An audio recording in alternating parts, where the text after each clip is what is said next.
Dans l'assemblée des saints, assoiffé je me tiens, que ton onction descende sur moi. Conscient que mon destin est dans le creux de ta main, que ton onction descende sur moi. Je suis disposé, assoiffé, que ton onction descende sur moi. Je suis disposé, assoiffé, que ton onction descende sur moi.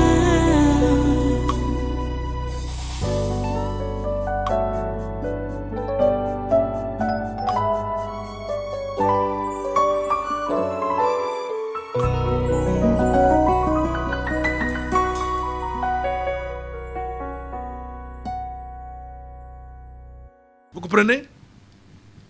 Puisque la Bible dit quoi? Allons dans Jacques au chapitre 1, verset 17. Jacques chapitre 1, verset 17.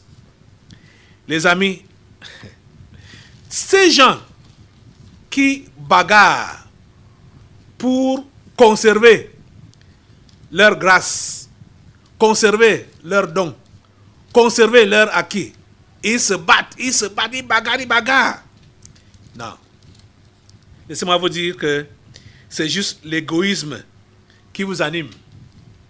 L'égoïsme qui vous anime.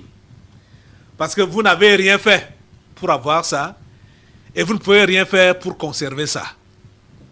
Vous n'avez rien fait. Écoutez l'expression de Job quand il a tout perdu. L'Éternel a donné, l'Éternel a repris. Que le nom de l'Éternel soit glorifié. Il n'a pas voulu blasphémer. Parce qu'il savait que il n'a rien fait pour avoir ses richesses, pour avoir ses enfants.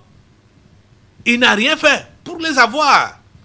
Il n'a rien fait, même pour avoir les serviteurs. De toutes les entreprises qu'il avait, il n'y avait qu'un seul serviteur qui venait lui dire que voilà, là où j'étais avec les autres camarades, tu as tout perdu là-bas. Même eux, ils ne sont plus. J'ai été échappé, le seul survivant qui est échappé. Et comme tu n'as même plus rien pour m'employer, au revoir. Donc, chaque serviteur qui venait de toutes les entreprises que Job avait, venait déclarer à Job comment il a tout perdu et déposant également sa démission. Job a écouté 1, 2, 3, tous ses serviteurs. C'était le même langage. Job a levé les mains pour dire, l'Éternel a donné, l'Éternel a repris, que le nom de l'Éternel soit glorifié. Job ne s'est pas mis à pleurer. Donc, quand tu estimes que tu as reçu de Dieu et tu es en passe de perdre ce don-là, ça te met dans les états. Tu commences à te battre, à faire les pieds, les mains, tout ce que... Mon Dieu, comprends que c'est ton égoïsme que tu veux défendre. Parce que ce qui te vient de Dieu là, c'est lui seul qui sait comment il t'a donné. Et c'est lui seul qui sait comment il va garder ça. Ou comment utiliser ça. C'est lui seul qui sait. Tu n'as rien à y voir.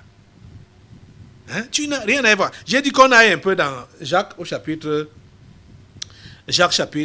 1, verset 17. Jacques 1, verset 17. Où la Bible dit,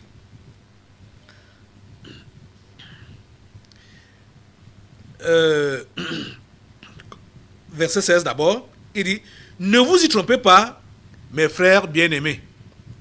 Comme je vous ai déjà dit là, je vous ai déjà prêché là. Ne vous y trompez pas, mes frères bien-aimés. Verset 17. Toute grâce excellente et tout don parfait descendent d'en haut, du Père des Lumières, chez lequel il n'y a ni changement, ni ombre de variation. Vous comprenez? Tout toute grâce excellente et tout don parfait descend d'en haut, du Père des Lumières, chez lequel il n'y a ni changement, ni ombre de variation. Quand ça vient de Dieu, tu n'as pas besoin de bagarrer. Et Dieu ne change pas d'idée. La Bible nous dit qu'il ne se repent pas de ses dons, ni de son appel. Donc ce n'est pas toi qui vas défendre la grâce de Dieu. Ce n'est pas toi qui vas défendre le don de Dieu. Il dit que vous voyez quelqu'un qui se bat pour dire qu'il défend les acquis de Dieu dans sa vie. Comprenez que ce bonhomme est foncièrement égoïste, ne pense qu'à lui seul. Ce n'est pas les intérêts de Dieu qu'il défend. Ce sont ses intérêts personnels qu'il défend. Vous comprenez?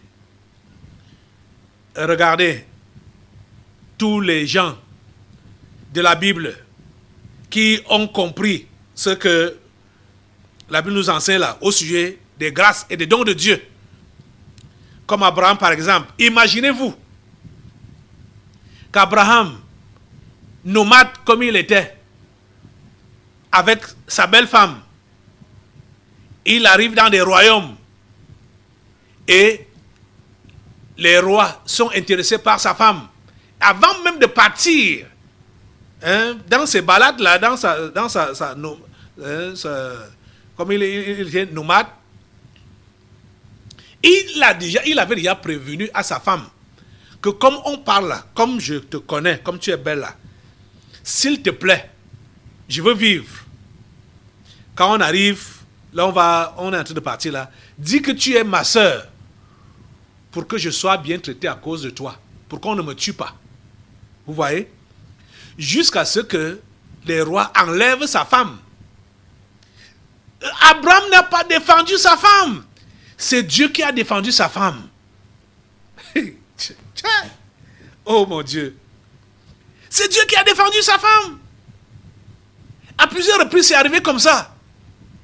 Et Dieu seul, ça dit, on vantait la femme d'Abraham au roi, jusqu'à ce que le roi prend la femme chez lui. Mais le roi ne s'intéresse pas à la femme.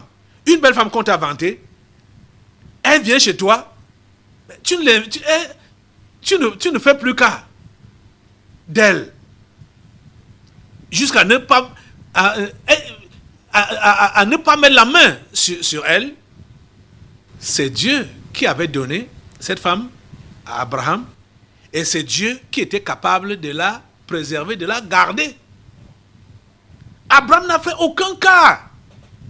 C'est terrible. C'est terrible.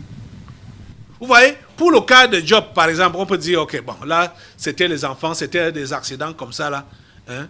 Mais pour Abraham livre. Sa femme dit que voilà, prenez, c'est ma soeur, prenez. Vous voyez? Et c'est Dieu qui prend la défense d'Abraham et de Sarah pour dire, je ne veux pas voir cette souillure-là. Vous comprenez? Oh mon Dieu, ta grâce. Vous ne pouvez rien préserver. Si cela vous est venu de Dieu, vous ne pouvez pas protéger, garder. C'est Dieu lui-même qui garde ce qu'il vous a donné. Et vous a donné ça pour un but, pour un objectif. Comme on a compris. Comme des divers dispensateurs des diverses grâces de Dieu. Comme de bons dispensateurs des diverses grâces de Dieu. Que chacun de vous mette au service des autres le don qu'il a reçu. Vous voyez? C'est pour les autres qu'on a reçu les dons, qu'on a reçu les grâces, qu'on a reçu des distinctions. C'est pour les autres. Comprenez? Toute grâce excellente et tout don parfait descend d'en haut, du Père des Lumières, chez lequel il n'y a ni changement, ni ombre de variation. Donc Dieu ne donne pas, après il dit, je me suis trompé. Je retire ce que j'ai donné. Bon, j'ai fait l'erreur. Je devrais plutôt donner à tel. et j'ai fait l'erreur de te donner. Donc, bon, remets. Je vais donner à la personne à qui de droit. Dieu ne fait pas ça. Dieu ne fait pas ça. Comprenez? Jean-Baptiste l'avait compris. C'est pourquoi Jean-Baptiste n'a pas été dérangé quand on lui dit: celui que toi tu as baptisé, maintenant baptise plus que toi. C'était pour provoquer sa jalousie. C'était pour provoquer l'envie. C'était pour s'aimer. Une semence de comparaison en lui. Et vous savez, les comparaisons, c'est ça qui conduit donc aux rivalités. Et quand il y a les rivalités, il y a des disputes, il y a des luttes, il y a même des guerres à cause des rivalités. Comprenez? Jean-Baptiste n'a pas cédé à cela. Et il a dit clairement: un homme ne peut recevoir que ce qui lui a été donné du ciel. Un homme ne peut recevoir que ce qui lui a été donné du ciel. Les amis, êtes-vous esclaves de Dieu? Êtes-vous enfants de Dieu? Vous n'avez pas à bagarrer pour obtenir des grâces. Déjà, même quand on appelle grâce, c'est une grâce. C'est un don immérité. Vous n'avez pas à bagarrer pour obtenir des grâces. Et vous n'avez pas à bagarrer pour conserver les grâces qui vous sont venues d'en haut du ciel. Toute bagarre, soit pour obtenir ou pour conserver ou contenir, toute bagarre montre juste, dévoile juste notre état réel du cœur. L'égoïsme. Vous comprenez ça? Je ne sais pas. Qu'est-ce que tu es en train d'expérimenter maintenant? J'espère que les uns et les autres ont médité profondément sur ce verset 7 de 1 Corinthiens 4. Et vous êtes en train de voir que le développement continue. On va continuer dimanche, par la grâce de Dieu. Le développement continue. Et ma prière à Dieu est juste que vous puissiez comprendre que nous n'avons rien, nous ne sommes rien, et nous ne devons pas être orgueilleux ni possessifs par rapport à ce que Dieu nous a donné ou par rapport à ce que nous avons reçu du ciel. L'esprit possessif montre juste dévoile juste notre égoïsme. L'esprit de chicheté dévoile juste notre égoïsme. Parce que non seulement on peut quand on a donc reçu, on ne veut pas partager avec les autres parce qu'on est égoïste, parce qu'on est chiche. Alors que Dieu nous a donné pour que nous puissions partager avec les autres. On peut estimer que bon, ça c'est quelque chose que je ne peux pas partager avec quelqu'un d'autre. Comme Abraham par exemple. Ce n'était pas indiqué pour que Abraham partage sa femme avec quelqu'un d'autre. Mais Abraham savait que c'est un don qu'il a reçu de Dieu et que ce n'était pas à lui de protéger absolument cette femme. Et Dieu a montré sa fidélité en préservant que le pire n'arrive.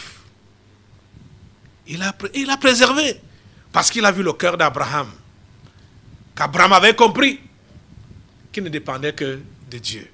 Et que tout ce qu'il était, tout ce qu'il avait, ça venait d'en haut de Dieu. Il n'a pas bagarré avec sa force pour obtenir cela. Et il ne pouvait pas bagarrer avec sa force pour préserver cela. Que celui qui était à l'origine, il est le commencement, il est également la fin. C'est lui qui devait gérer sa vie. C'est Dieu qui doit gérer nos vies. Du début à la fin, c'est Dieu qui doit gérer nos vies. Remettons-les lui, entièrement, sachant que nous n'avons rien mérité. nous n'avons rien mérité. Tout ce qui nous distingue, tout ce qui fait de nous ce que nous sommes là, c'est ce que nous avons reçu de lui. Et nous devons tout lui remettre. Tu as compris ça? Lève-toi sur tes deux pieds maintenant et demande à Dieu cette grâce. Demande à Dieu cette grâce d'élever vraiment tes mains. Il y a d'autres qui se battent, ils bagarrent pour avoir les bénédictions, les grâces. D'autres multiplient même les prières, d'autres multiplient les jeûnes, d'autres multiplient les abstinences et tout ça là pour vouloir obtenir. On ne reçoit pas une grâce parce qu'on a fait quelque chose. On ne reçoit pas un don parce qu'on a fait quelque chose. Dieu donne comme il veut. Dieu donne comme il veut. Il fait comme il veut. Il est souverain. S'il te plaît, repose-toi entre ses mains. Repose-toi entre ses mains. Ceux-là qui sont en train de vivre une vie de regret, oh mon Dieu, demandez à Dieu de vous aider à vous reposer entre ses mains aujourd'hui, à partir d'aujourd'hui, pour ne pas vivre une vie de regret tout le temps. Parce que vous pensez que vous n'avez pas reçu le meilleur. C'est les autres qui ont bien reçu. Et quand vous avez ce genre de pensée-là, vous allez envier les autres. Et l'envie, c'est quoi? C'est un péché. Et vous allez murmurer contre votre situation. Et les murmures, c'est quoi? C'est un péché. Donc, prétendant que Dieu ne vous a pas béni, ne vous a pas donné ce qu'il vous fallait, que ça a été une erreur de sa part. S'il vous plaît, changez ce genre d'attitude-là. Changez ce genre d'attitude-là.